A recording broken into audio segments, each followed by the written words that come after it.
vous écoute, posez-moi votre question. Par rapport à tout ce qui se passe actuellement entre la France et la Russie, si une troisième guerre mondiale devait éclater, comment cela se passerait? Selon les datas dont j'ai en ma disposition, si une troisième guerre mondiale devait éclater et qu'elle devait débuter entre un conflit entre la France et la France serait très rapidement rayée de la carte.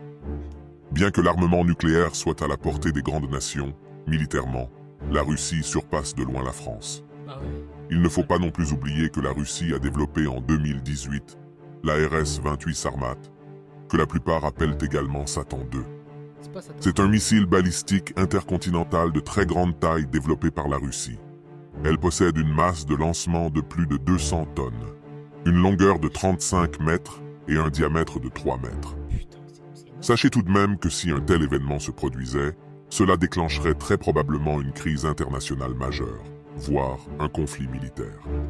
La France, en tant que membre de l'OTAN, bénéficie d'une alliance avec d'autres pays membres, ce qui signifie que toute attaque contre elle pourrait entraîner une réponse collective de la part de l'organisation.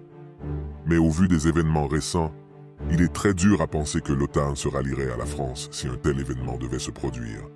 Avez-vous une autre question à me poser? Attends, ça veut dire quand même que si jamais il se passe un truc comme ça, en gros, la France, elle sera toute seule. Ouais. Mais non, mais dans tous les cas, on se prend un missile. Il a dit la France, elle est rayée de la carte, là, c'est finito. T'avais un truc à dire? Satan 2, c'est tout. C'est pas Satan 1, tu vois, genre 1, ça va déjà. Lui, c'est le 2, tu vois, c'est Next Generation, tu vois. En tout cas, vous, les amis, dites-moi un peu ce que vous en pensez dans les commentaires.